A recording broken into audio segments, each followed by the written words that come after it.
Bonjour à toutes et à tous. L'émission d'aujourd'hui a été préparée par Cédric Fuentes, Louis Drillon, Arjuna Andrade, Léa Sabourin et Guillaume Ménard. À la réalisation, Elisabeth Miro, prise de son, Pierrick Monsigny.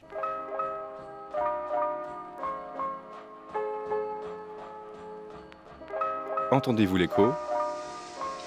Tiffaine de Rocchini. Cette semaine, entendez-vous, l'écho passe le bac. À un mois de l'épreuve de sciences économiques et sociales, c'est un programme de révision sur mesure que nous vous avons concocté. Une série spéciale conçue pour les lycéens, mais aussi pour leurs parents et pour tous ceux qui ont la nostalgie de ce frisson d'angoisse ressenti devant une copie blanche. Demain, nous allons revenir sur les inégalités et la notion de justice sociale. Mercredi, c'est le chômage et les politiques de l'emploi qui vont nous intéresser. Jeudi, enfin, on se demandera à qui profite l'internationalisation des échanges. Mais d'abord, après une année marquée par les mobilisations des lycéens pour le climat, la croissance économique est-elle compatible avec la préservation de l'environnement? C'est le sujet de notre dissertation aujourd'hui. Et pour vous aider à obtenir la meilleure note, nous sommes accompagnés de deux professeurs de SES, Caroline Jay, professeure au lycée Carnot dans le 17e arrondissement de Paris, et Aurélie Vial, professeure au lycée Louis de Breuil à Marly-le-Roi. En fin d'émission, on retrouvera Arjuna Andrade qui nous donnera comme chaque jour des nouvelles de l'écho.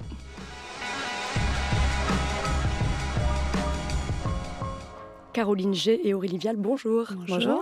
Un grand merci d'être avec nous aujourd'hui.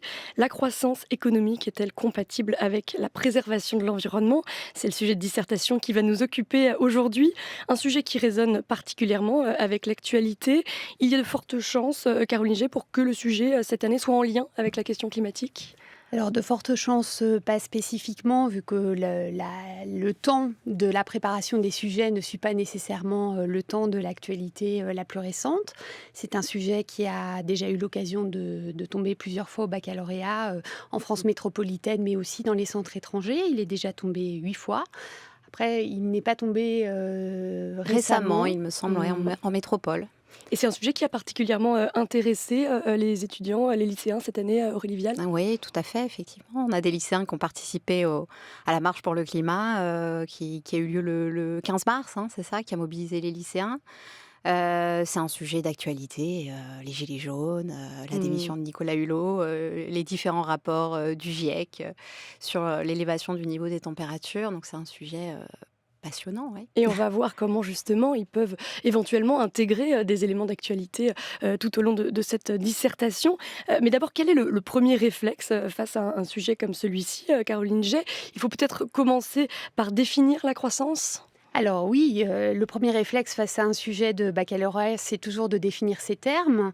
Donc cette idée que bien mettre en évidence le fait que c'est l'augmentation à long terme des richesses qui sont produites sur un territoire et que c'est à l'aune de ce mécanisme économique qu'il va falloir se poser la question de l'impact sur l'environnement de cette recherche d'une augmentation des richesses produites sur nos territoires. Il y a cette nécessité de reformuler la problématique Oui. pour l'introduction, Aurélie Vial. Oui, tout à fait. Dans la dissertation, c'est une spécificité par rapport à l'épreuve composée, dans laquelle les élèves ont un travail de reformulation de la problématique qui est moindre. En dissertation, on attend vraiment qu'ils questionnent la question et le sujet qui leur est posé. Et alors, comment est-ce qu'on pourrait reformuler cette question? La croissance économique est-elle compatible avec la préservation de l'environnement?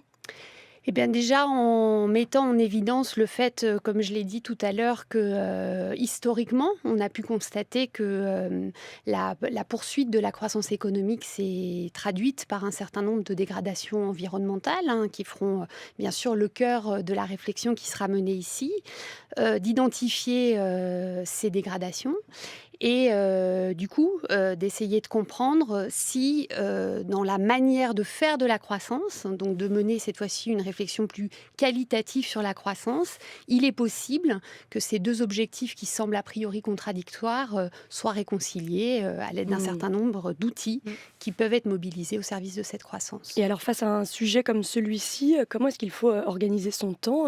Aurélie Vial, c'est une épreuve qui dure 4 heures et qui est coefficient 7 ou Ouais. 9 pour ceux qui ont la spécialité en plus éco approfondie ou sciences sociales et politiques. Exactement. Alors, l'épreuve dure 4 heures, l'épreuve de tronc commun dure 4 heures.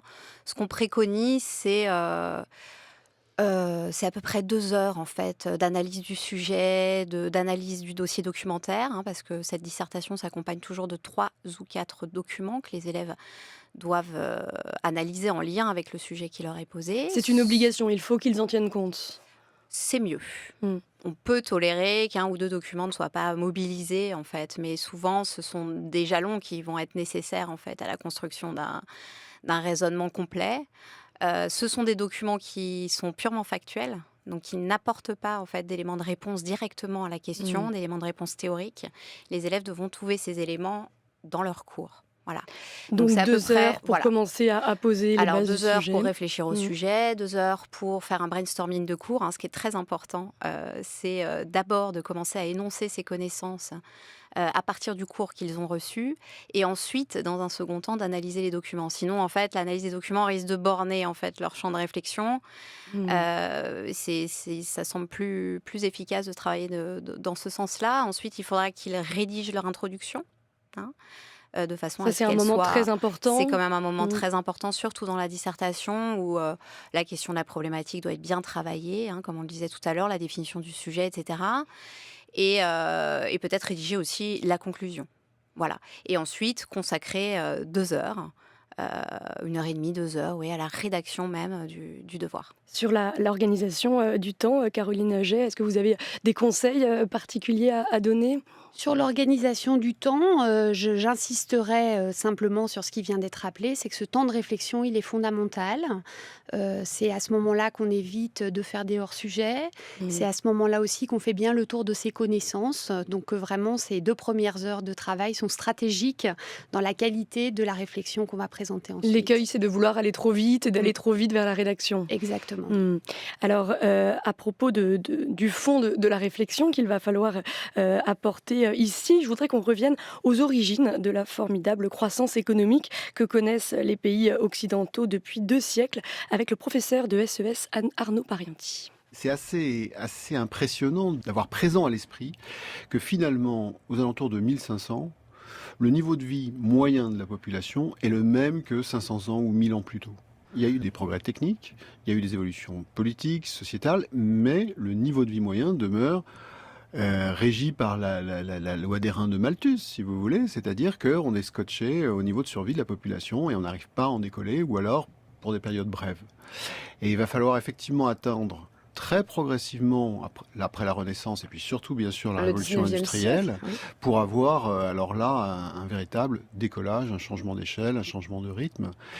Et donc, ça fait finalement 2 bons siècles, on va dire, sur une histoire de l'humanité qui comporte des millénaires. Et encore, ça, c'est pour les pays qui sont partis le plus tôt. Alors il faut peut-être mettre en avant dans l'introduction l'élévation inédite du niveau de vie à partir du 19e siècle grâce à la croissance économique, Aurélie Vial. Oui, tout à fait. La révolution industrielle signe effectivement les débuts de la croissance économique. Les travaux historiques sur cette question montrent qu'effectivement l'élévation du niveau de vie est quasi nulle en fait jusqu'à cette période.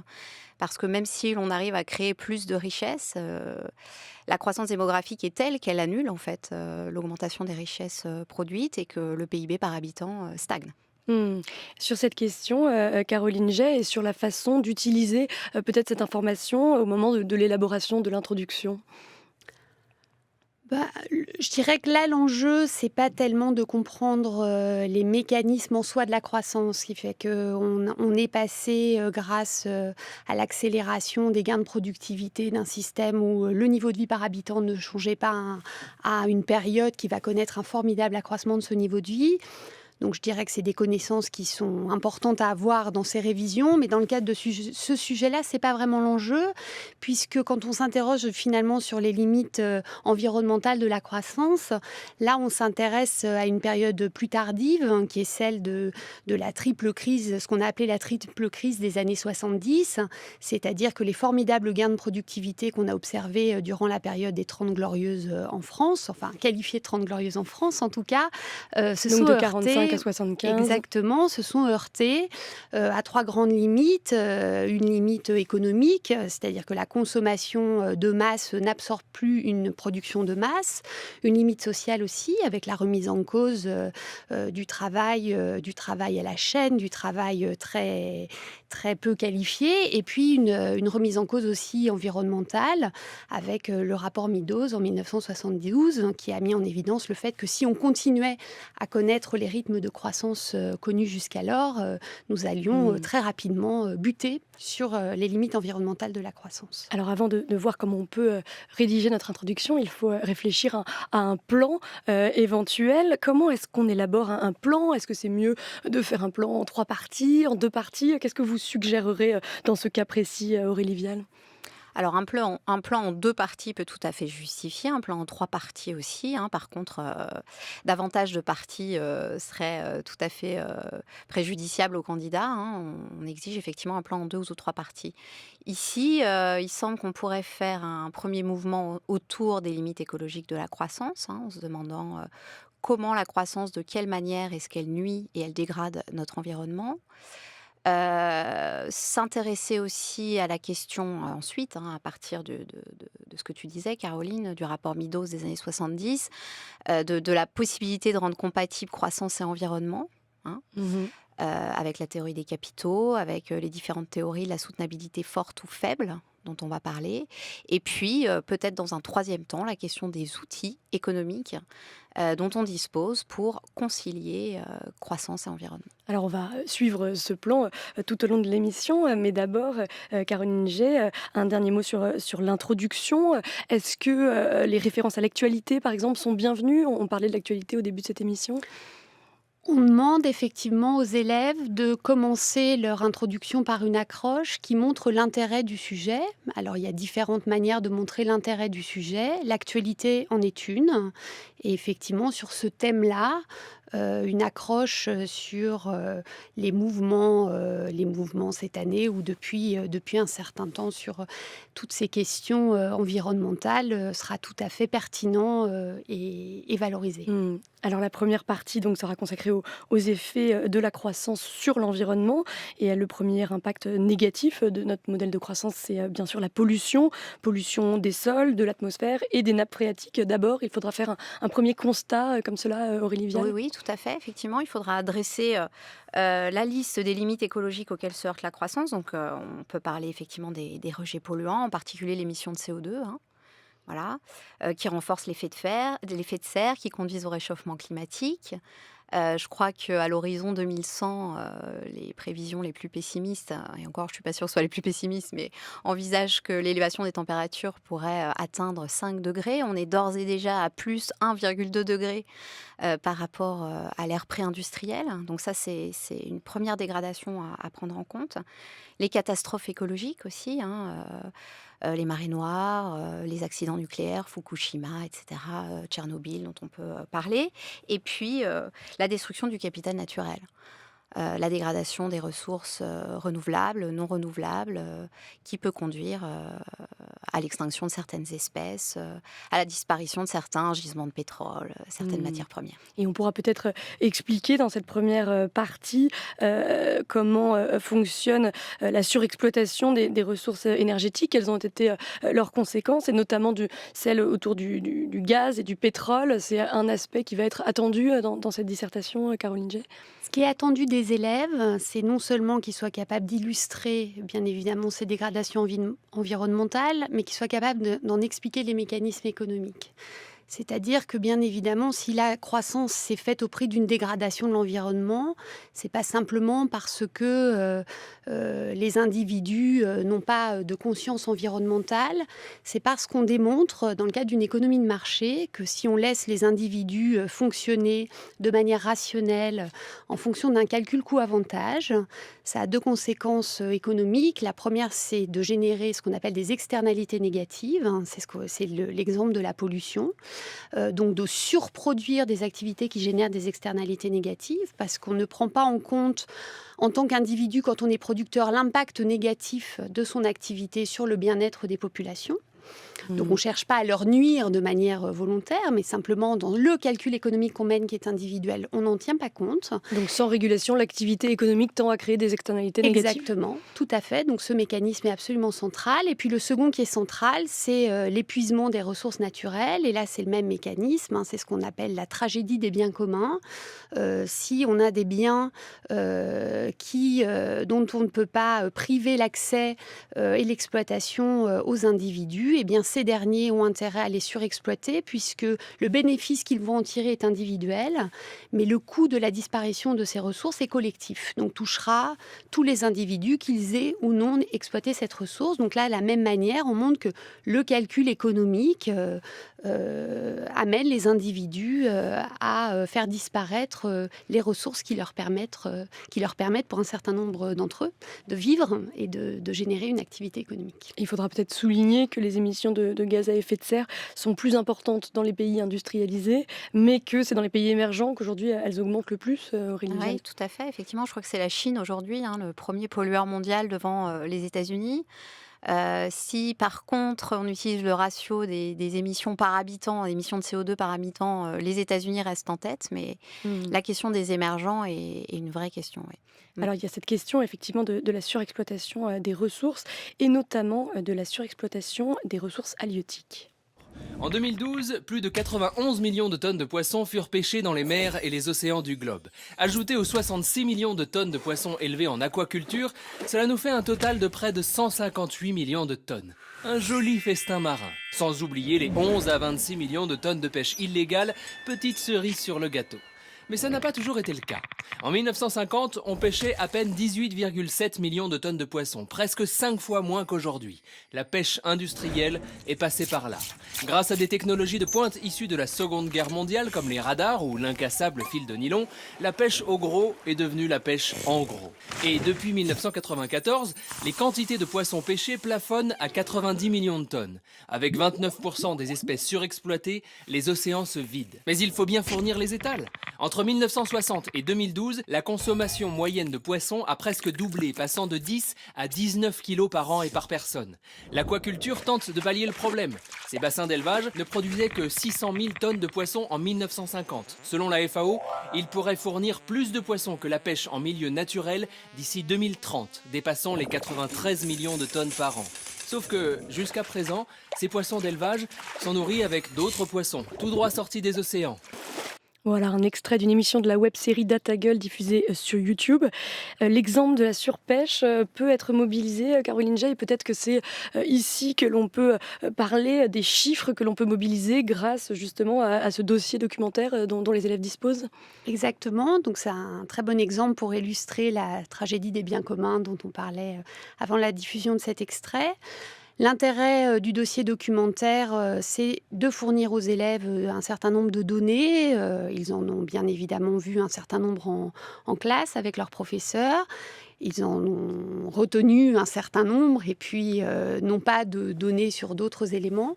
Donc l'intérêt du dossier documentaire, c'est d'aller chercher ces illustrations. Il ne faut pas oublier que ce qu'on demande à un élève quand il argumente, c'est de développer un argument. Et un argument, qu'est-ce que c'est ? C'est une idée qui apporte un élément de réponse au sujet, l'explication de cette idée et des mécanismes économiques qui la sous-tendent, et puis la validation de cette idée par un exemple, par une donnée qui montre son caractère pertinent dans le cadre de la réflexion qui est menée. On parlait des impacts de la pollution, des impacts qui peuvent être évidemment à la fois économiques et écologiques. Et la pollution a en particulier un impact sur la biodiversité. Vous en parliez, Aurélie Vial, au point que l'on parle aujourd'hui de la 6e extinction de masse des espèces. Et par exemple, un exemple qu'on peut donner, c'est l'exemple de la déforestation en Indonésie avec l'huile de palme. C'est un exemple qui parle beaucoup en général.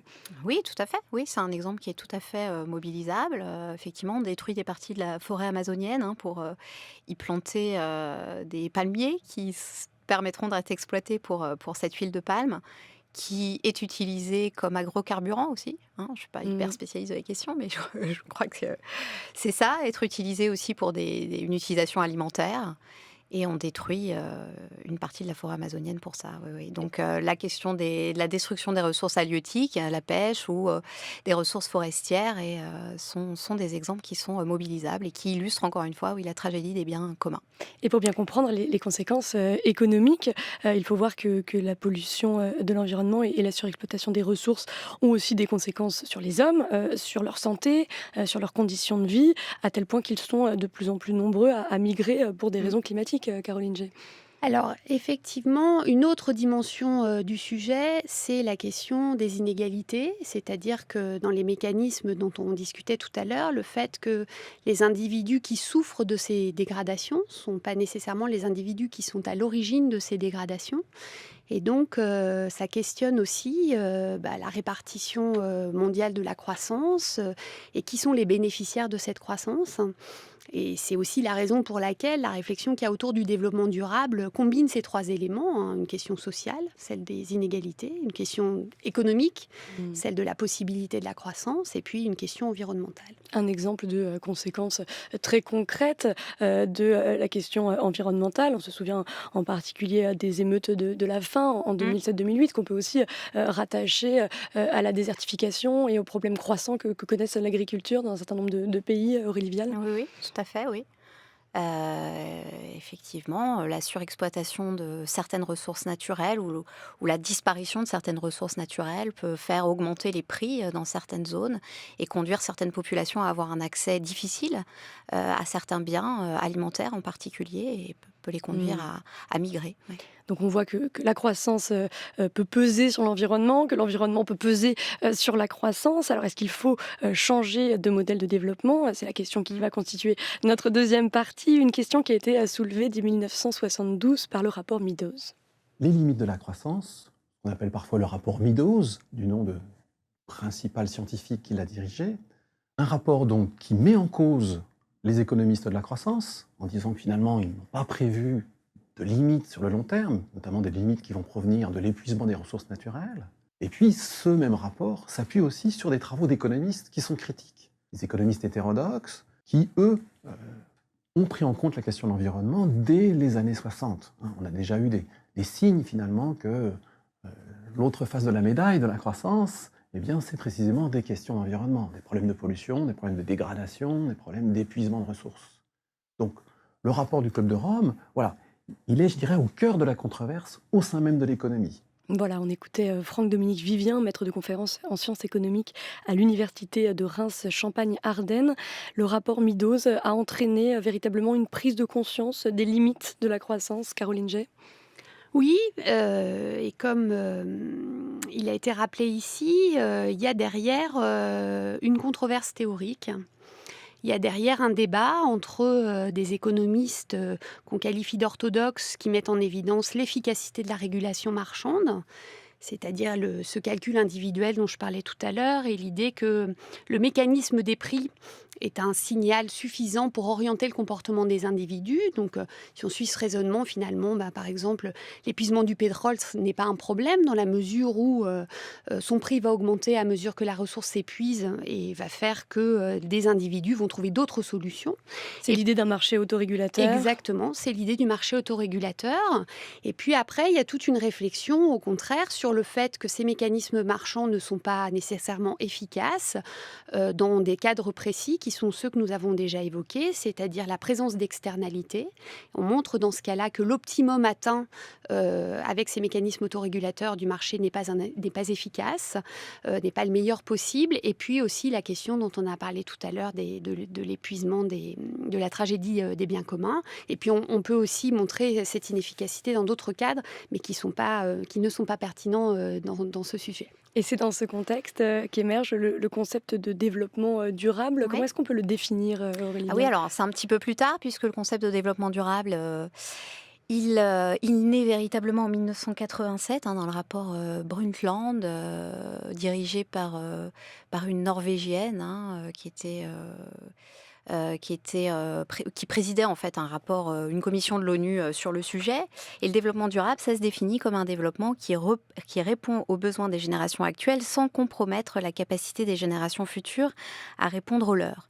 Et comme le disait Caroline tout à l'heure, il s'appuie du coup sur 3 dimensions. Enfin, là, on voit bien dans la définition qu'on en a donnée qu'il y a une dimension à la fois intragénérationnelle, c'est-à-dire que le développement doit se faire dans le souci d'une répartition équitable des ressources sur la planète et qu'il ne doit pas y avoir de population qui soit démunie. On parlait tout à l'heure des famines que pouvait générer le problème du développement durable, mais aussi dans une dimension intergénérationnelle, c'est-à-dire que les générations actuelles doivent assurer que les générations futures pourront avoir un bien-être au moins équivalent au nôtre. Et là, on arrive à une notion essentielle pour les lycéens, qui est la notion de capital. L'objectif, c'est de transmettre aux générations futures le même stock de capital que celui dont on dispose aujourd'hui. Quels sont ces capitaux, Caroline Gey ?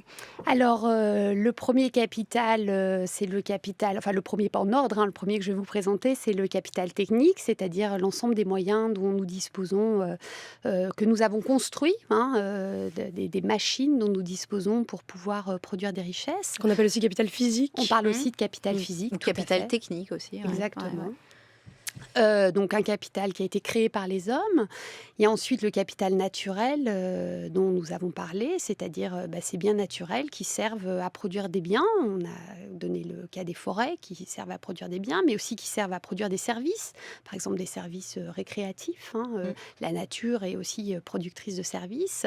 On a aussi le capital institutionnel, c'est-à-dire toutes les règles dont se dotent les individus pour organiser le système économique, la répartition des richesses, sa redistribution.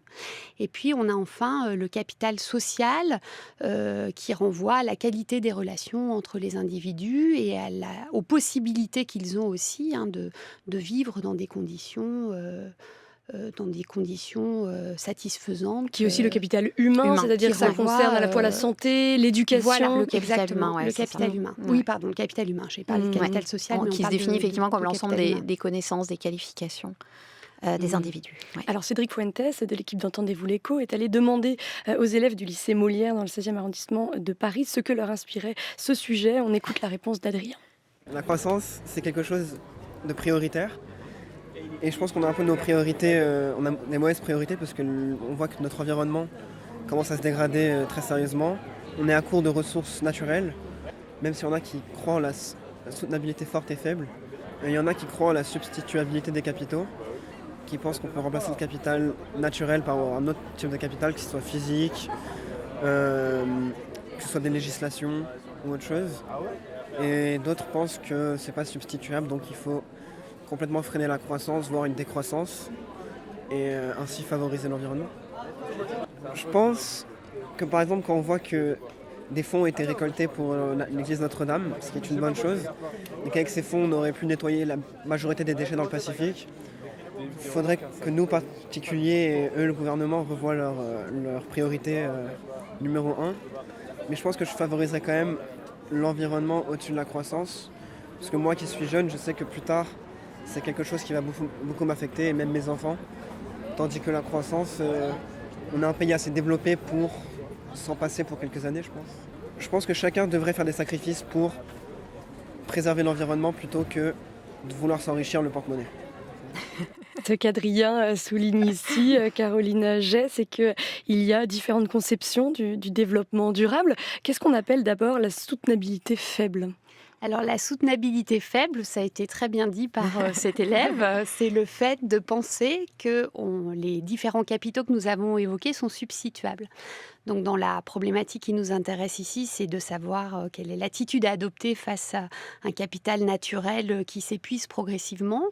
Et un certain nombre d'économistes considèrent que ce qui compte, en fait, c'est de transmettre aux générations futures un stock de capitaux total équivalent à celui que nous possédons. Et donc, il est dans cette perspective possible de remplacer du capital naturel par du capital technique. Et donc, c'est par exemple l'éducation, promouvoir l'éducation devrait permettre de répondre aux enjeux du climat, ou encore la technologie qui permettrait de compenser la dégradation de l'environnement. Exactement. On peut considérer que, alors que le capital naturel peut se dégrader dans le temps, le capital humain, lui, a la faculté d'augmenter en général, tout comme le capital technique dont on a parlé, lorsqu'on incorpore du progrès technique. Et que, du coup, une population mieux éduquée, des innovations, un capital technique plus performant serait à même de compenser une dégradation du capital naturel. Mais là, effectivement, on est dans un raisonnement néoclassique qui n'est partagé que par les partisans de la soutenabilité faible. Et alors face à cette vision, que défendent les partisans de la soutenabilité forte, Caroline Jay ? Eh bien, que le capital naturel a un statut à part, que c'est donc ce stock de capital qui doit être transmis aux générations futures, et donc que nous n'avons pas la possibilité d'en priver une partie ces générations futures, et qu'à partir de ce moment-là, il faut mettre en œuvre des modes de production qui permettent de maintenir constant ce stock de capital. Donc toute exploitation doit faire l'objet d'un remplacement de ce capital pour que les générations futures puissent en disposer. On a compris que deux conceptions s'opposaient ici, et notre troisième partie sera consacrée aux instruments qui permettraient de faire évoluer notre modèle de croissance vers un modèle plus durable. On en parle dans un instant. Fin des 80, le rapport Brundtland sur la table. Signer la naissance du développement durable. Les nations prennent conscience des limites du PIB, qu'on appelle dans le métier les externalités. L'air et l'eau sont pollués, les ressources disparaissent. Pour nos enfants, dis-moi, qu'est-ce qu'on laisse? Durable ou soutenable, c'est la même notion. Ouais mais mec, en fait il y a deux dimensions. PIB, PIB, tout le monde ne jure que par le PIB. C'est une somme de valeur ajoutée. PIB, PIB, on ne parle que du PIB. La richesse créée au cours d'une année. Plus de pouvoir d'achat, moins de monde à Pôle emploi. Des recettes pour l'État et une dette qui s'en va. La croissance à tout prix, c'est la règle et c'est le but. Plus de classe, plus de lutte, juste plus de produits intérieurs bruts.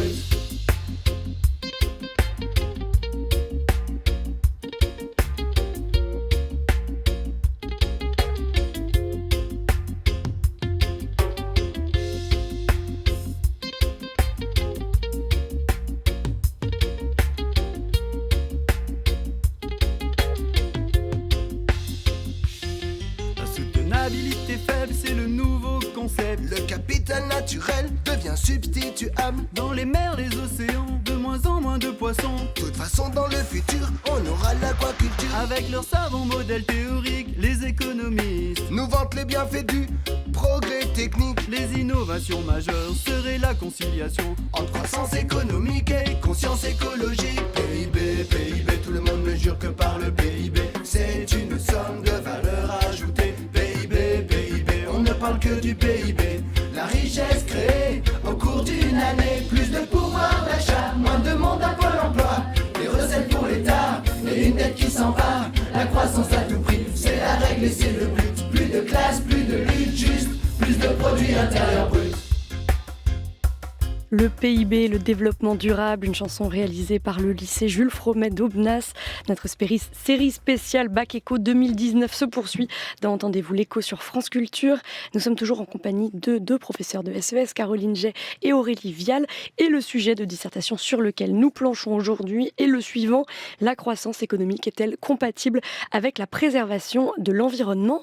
Avant d'en venir à notre troisième partie, on peut peut-être faire un dernier point théorique. Aurélie Vial, qu'est-ce que la courbe environnementale de Kuznets et qu'est-ce qu'elle nous apporte comme compréhension du sujet? Alors, elle est souvent associée aux partisans de la soutenabilité faible.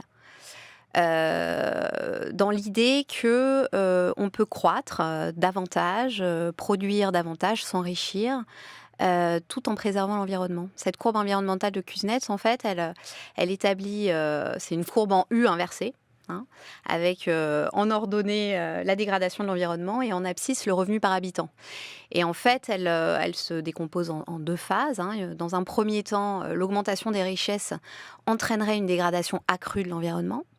Et dans un second temps, un pays plus riche, en fait, de plus en plus riche, verrait les dégradations qu'il occasionne à l'environnement décroître. Voilà. C'est peut-être un argument mobilisé par des pays en développement pour dire il faut qu'on atteigne un certain stade de richesse et là, dans ce cas-là, on polluera moins.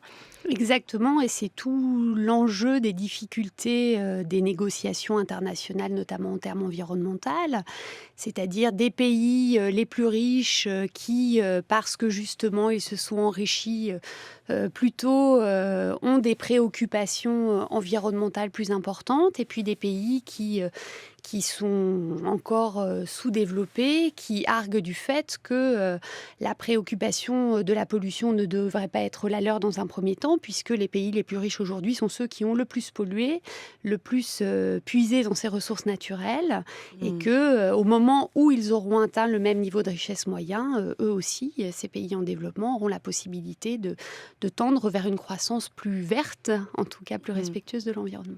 Alors nous avons vu dans une première partie les limites écologiques de la croissance, passer en revue les possibilités d'un développement durable dans notre seconde partie.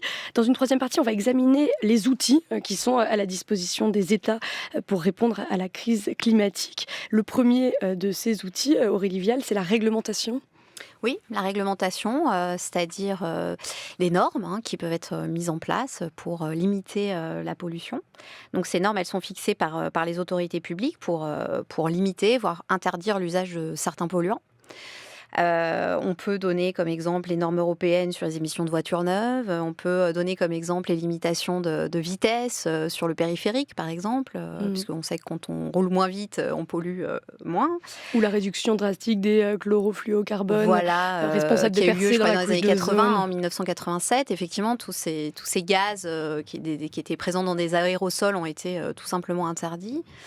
En 1987, effectivement. On peut parler de la circulation alternée, etc. Donc, l'avantage de la norme, c'est que une fois qu'elle est édictée, il s'agit de mettre en place des forces de l'ordre, de gendarmerie pour vérifier que la norme est respectée. Donc, il y a quand même un coût de contrôle important, mais on est à peu près assuré du résultat. Voilà. Il y a un autre instrument essentiel, c'est la taxation. Et c'est l'économiste britannique Arthur Cecil Pigou qui a développé le principe du pollueur-payeur, selon l'économiste Jacques Lecacheux.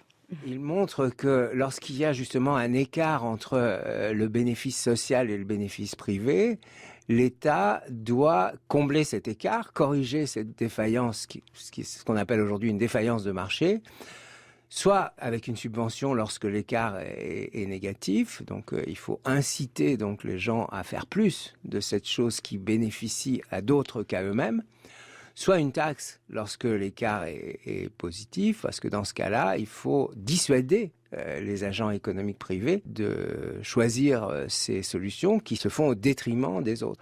Et donc, il est vraiment à l'origine de ce qu'on appelle aujourd'hui le principe pollueur-payeur, par exemple, même s'il n'emploie jamais ce terme lui-même. Ce qui est intéressant, c'est que Pigou donne beaucoup d'exemples, à la fois d'externalités positives et d'externalités négatives, et notamment parmi les exemples, il cite justement le cas d'une usine qui émet des fumées nocives, etc. Donc, il y a bien la notion de pollution, même s'il n'a pas le mot, mais enfin, c'est bien des exemples qu'il prend. Et alors, l'idée, là, est très simple. L'idée, c'est qu'au fond, on va obliger l'entreprise à prendre en compte l'externalité négative qu'elle inflige à l'environnement et aux proches, par exemple, en lui faisant payer une taxe qui représente finalement le coût social de son activité de pollution. Voilà, ce principe du pollueur-payeur qui remonte au début du XXe siècle, Caroline Jay, avec l'économiste Arthur Cecil Pigou. Voilà, donc on est dans une problématique d'inefficacité de marché, comme ça a été très bien rappelé. C'est le mécanisme qu'on a mis en évidence tout à l'heure. En présence d'externalités, le marché n'est pas efficace. Le coût social n'est pas internalisé par les producteurs. Et donc, le principe de cette taxe est de permettre à ces producteurs d'internaliser ces externalités négatives, c'est-à-dire de prendre en compte, dans leur calcul économique, le coût social de leur activité. Et alors, la question qui va se poser, c'est à la fois comment déterminer quel doit être le montant de cette taxe et aussi à quoi ces recettes sont ensuite affectées, Aurélie Vial. Ah oui, tout à fait, c'est une vaste question. Le montant de la taxe, comment doit-il être fixé ? Effectivement, c'est un calcul économique assez savant, je crois. En fait, on considère qu'il y a un niveau optimum de production. Donc, on ne peut pas tendre vers un objectif de zéro pollution, parce que zéro pollution, ce serait ne plus produire, ne plus croître. Voilà. Bon, ça, c'est la question peut-être qu'on se posera tout à l'heure. Et donc, il faut arbitrer entre le coût social et la nécessité de continuer à produire. Voilà. Et aussi la question de vers où seront allouées ces différentes recettes, Caroline G. Alors oui, ça renvoie à la question du double dividende, c'est-à-dire si on met en place une taxe, non seulement on a un premier bénéfice qui est celui de la réduction des activités polluantes, elles vont devenir moins rentables, donc nécessairement elles vont se réduire, avec quand même la question aussi dans la mise en place de cette taxe de qui va la payer au final ? Est-ce que c'est le producteur qui va réduire son bénéfice ou est-ce que c'est le consommateur qui va voir les prix de ce qu'il consomme augmenter ? Donc une réduction de ces activités génératrices d'externalités négatives comme la pollution, mais aussi le fait que ça est source de recettes publiques, donc de recettes qui vont permettre, elles aussi, d'améliorer la situation budgétaire des États.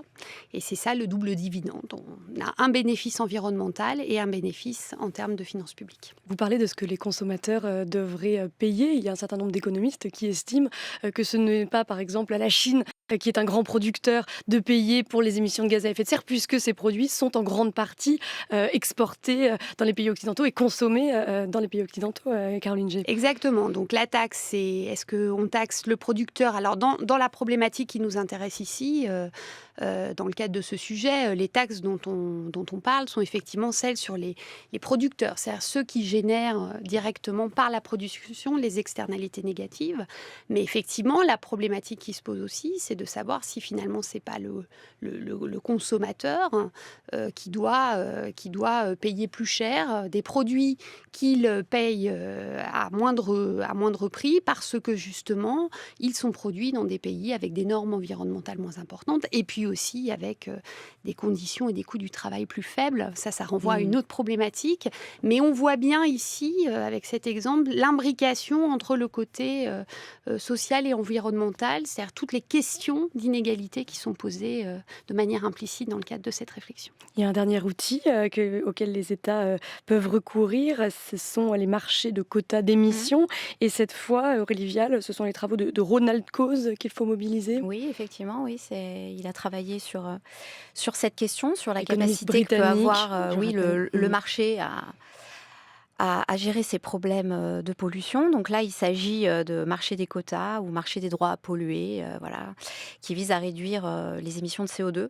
Comment est-ce que ça fonctionne concrètement ? Ouais. Il s'agit de donner un prix à la tonne de CO2 ? Oui, tout à fait. Donc en fait, c'est assez simple à mettre en place. Il s'agit de savoir quel est l'objectif de pollution qu'on se donne.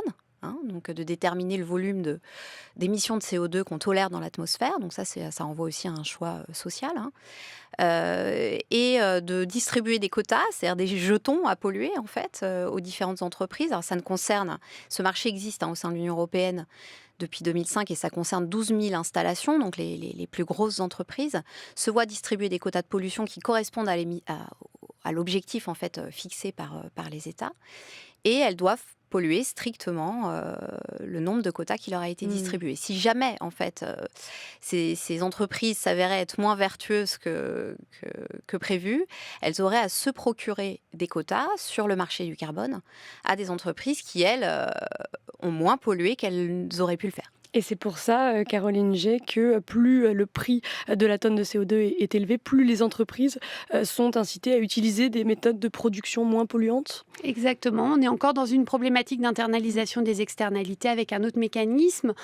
Donc l'idée, c'est je fais un arbitrage, j'ai un quota, alors est-ce que je l'utilise ou est-ce que je mets en œuvre des techniques de production moins polluantes qui vont me permettre de vendre ces quotas d'émissions et donc de cette manière peut-être de financer une partie de mes investissements.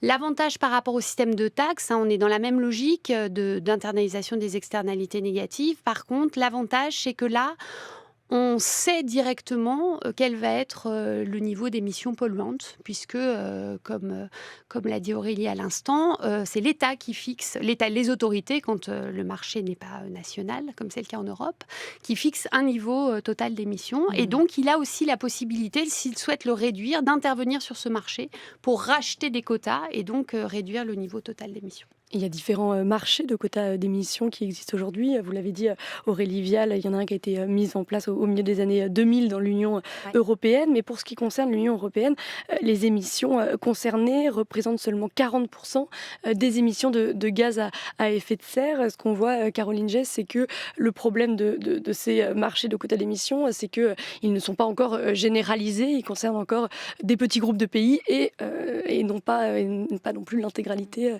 des émissions de gaz à effet de serre. Oui, on est là encore dans la problématique des négociations ici au niveau européen qu'on peut élargir au niveau international, c'est-à-dire que il faut que les pays se mettent d'accord. Ces pays ont des pratiques en termes d'émissions plus ou moins importantes, donc des intérêts plus ou moins des intérêts différents à mettre en place ces systèmes.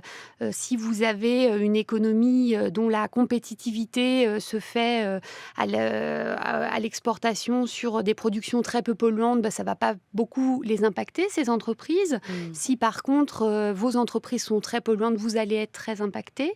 Donc du coup, on avance à petits pas dans ces négociations. Il est difficile de mettre sur pied d'emblée un système qui est l'accord de tous les pays concernés. Il y a en tout cas des économistes qui aujourd'hui estiment que les marchés de quotas d'émissions ne peuvent pas être efficaces si le prix du carbone n'est pas plus élevé. Est-ce qu'il faut augmenter ce prix du carbone qui, dans l'Union européenne, je le rappelle, est tout de même passé de 7 € à 25 € la tonne entre janvier et décembre 2018 ? Alors oui, il y a les recommandations de la commission Stern-Stiglitz notamment, qui estimait qu'il faudrait que progressivement le prix de la tonne de carbone passe à 80 $ d'ici 2020 et soit compris entre 50 et 100 $ en 2030 pour avoir effectivement un impact en termes d'objectifs sur les émissions de CO2. Parce que les émissions de CO2 ont bien diminué dans l'Union européenne ces dernières années, mais il y a un certain nombre d'économistes qui disent que finalement ça n'est pas tellement lié à ce marché des quotas d'émissions, que ce n'est tout simplement pas assez incitatif. Alors, non seulement que ce n'est pas assez incitatif, et aussi qu'on a connu une croissance beaucoup plus faible depuis la crise de 2008, et puis même une croissance qui était relativement molle avant. Et donc, ce serait simplement l'effet, non pas de la mise en place de ce marché des droits à polluer, mais tout simplement du ralentissement de la croissance. Comment peut-on écrire une conclusion à ce sujet ? Est-ce qu'il faut notamment donner une ouverture, et notamment, est-ce qu'on pourrait ouvrir sur l'hypothèse d'une société post-croissance? Est-ce qu'il faut imaginer une société sans croissance pour qu'il n'y ait plus de pollution, Olivial? Oui, c'est tout à fait possible. Alors, en termes méthodologiques, une conclusion, elle doit comporter, je dirais, 2 temps. Donc, un temps où on rappelle la question principale qui a été posée, les différents arguments, les différents jalons qu'on y a apportés pour y répondre. Et ensuite, il faudrait une ouverture. Voilà. Donc l'ouverture pourrait tout à fait consister à se poser la question de la compatibilité en fait entre la croissance et l'environnement, mais dans un sens assez strict. C'est-à-dire, est-ce qu'il ne faut pas décroître pour permettre la préservation de l'environnement. Est-ce qu'il faudrait une croissance zéro ou carrément la décroissance, Caroline Jay, pour imaginer une société qui pourrait vivre dans cette planète avec toutes les limites qu'on connaît? Alors oui, ça pose la question aussi de savoir si ce qu'il faut, c'est arrêter la croissance ou si ce qu'il faut, c'est changer de modèle de croissance. Donc en fait, l'enjeu de cette ouverture, c'est celui-là. C'est est-ce que finalement notre horizon, c'est nécessairement, compte tenu des évolutions constatées, d'apprendre à vivre dans une société où on consomme moins ? Ou est-ce que c'est d'apprendre à vivre dans une société, même pas d'apprendre, de développer une société dans laquelle on consomme peut-être plus, mais des éléments qui n'ont pas l'impact environnemental consommer que mieux. ceux. Voilà. Donc c'est toute la réflexion sur la qualité de la croissance en fait qui amène à cette question. Quelle croissance? Voilà. Si on continue à penser qu'il faut de la croissance parce que l'enrichissement développement permis par la croissance a permis historiquement de réduire les inégalités. C'est moins vrai depuis les années 80 dans les pays les plus développés. Mais est-ce que on peut imaginer continuer à augmenter la richesse produite par habitant, mais dans un modèle différent de celui qu'on a connu jusqu'à présent? On voit que c'est une question qui est extrêmement politique, que les lignes de clivage apparaissent aujourd'hui entre les partisans de la décroissance et vous citiez tout à l'heure les économistes plus orthodoxes, la pensée plus libérale. Aurélie Vial, est-ce que les élèves peuvent donner leur avis dans une conclusion, ou est-ce que c'est plutôt quelque chose que vous ne recommanderiez pas? Donner son avis, non, je pense pas que ce soit très opportun. C'est trop risqué d'être engagé dans un sens comme dans un autre. Non, on peut le faire, mais de façon habile. C'est-à-dire, on les désincite en général à utiliser la première personne du singulier dans une copie. Par contre, ouvrir sur la question de la décroissance ou d'une autre croissance, c'est tout à fait positif. Ouais. Caroline Gey, sur le positionnement peut-être politique, idéologique des lycéens. En fait, ce qu'on apprend aux lycéens en sciences économiques et sociales, c'est à avoir une réflexion argumentée. Enfin, c'est d'ailleurs l'enjeu de toutes les matières au lycée. C'est pas spécifique aux sciences économiques et sociales. La différence, c'est que sur beaucoup de sujets qui sont abordés en cours, les élèves ont un avis. Et l'enjeu dans cet exercice de dissertation, c'est de passer de l'avis à la réflexion argumentée, c'est-à-dire de tenir compte de différents éléments pour pouvoir effectivement avoir un avis sur la question, mais qui soit un avis éclairé. Donc, s'il est désincarné, si ça consiste juste à dire « je pense que le seul avenir de l'humanité, c'est d'arrêter de croître », ça ne sera pas valorisé. Par contre, si la réflexion est menée en disant que compte tenu des limites qui ont été évoquées et de la difficulté à mettre en œuvre un certain nombre d'outils, il semble que cette réflexion sur la fin de la croissance doivent se poursuivre. Là, on n'est plus dans l'opinion. Assénée. Exactement. Alors, on arrive presque au terme de cette émission. Un dernier conseil peut-être à donner aux lycéens sur ce sujet, sur la méthodologie ou plus largement sur les attentes des correcteurs, Aurélie Vial? Un dernier conseil. Je sais pas, là comme ça. Je pense qu'on a à peu près tout dit. Il y a quelques éléments théoriques qu'on n'a pas développés, mais qu'on aurait pu faire. Mais je crois qu'on a à peu près tout vu. Le risque, c'est vraiment le hors-sujet. Le tout est de rester vraiment très concentré sur la ligne qu'on a déterminée au début de l'émission, Caroline Gey. Oui, c'est ça. C'est-à-dire qu'il faut que les élèves aient bien conscience de ce qui est évalué, c'est la qualité de leur réflexion.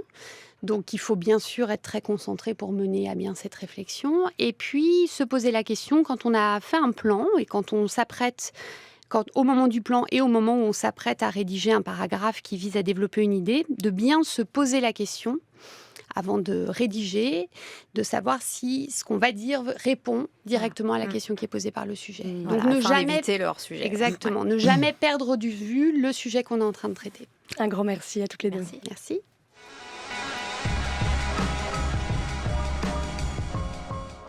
Et c'est l'heure de retrouver Arjuna Andrade pour les nouvelles de l'écho. Bonjour Arjuna. Bonjour Tiffaine, bonjour à tous. Alors que le prix de l'électricité doit augmenter le 1er juin de près de 6%, vous avez choisi de revenir aujourd'hui sur les raisons de cette flambée de l'électricité.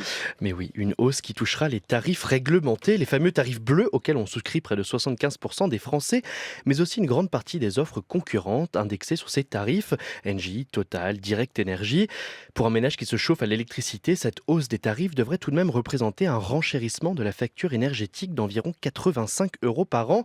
Un changement qui est donc loin d'être indolore pour les Français. Mais comme l'explique un article des Échos, cette augmentation serait en bonne partie liée à la montée en puissance de la concurrence. Mais oui, un comble. Il faut dire que le tarif régulé a cette particularité qu'il ne vise pas à refléter les coûts du fournisseur historique, EDF, mais à permettre aux opérateurs alternatifs de le concurrencer. Pour le dire autrement, c'est encore une histoire de concurrence forcée qui a mal tourné. Et pour bien le comprendre, il convient de revenir en arrière pour voir comment l'Union européenne s'est attachée à casser les monopoles en matière d'énergie.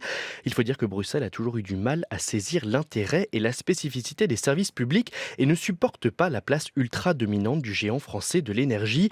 Haro donc sur le service public, Haro sur le monopole d'EDF et l'insupportable pouvoir que détient l'énergéticien. Dès 1999, des fournisseurs concurrents sont autorisés à proposer des contrats aux entreprises. Exactement, et dès 2007, cette dérégulation s'élargit aux particuliers qui peuvent désormais choisir un autre fournisseur qu'EDF. Dans le même temps, un marché de l'électricité est lancé au début des années 2000 avec la création d'une bourse française puis d'un marché européen. Dès lors, deux systèmes coexistent. D'un côté, l'offre réglementée, héritée du monopole de services publics, et de l'autre, les offres dites de marché proposées par les fournisseurs privés.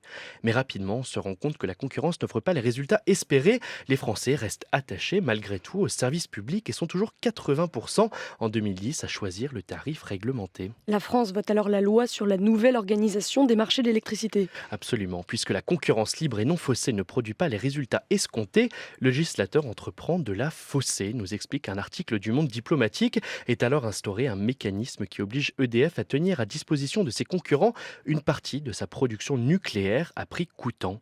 Les sociétés privées peuvent alors acheter cette électricité mais n'en ont pas l'obligation. Elles peuvent également recourir à la bourse si elles le souhaitent et surtout si c'est moins cher pour elles.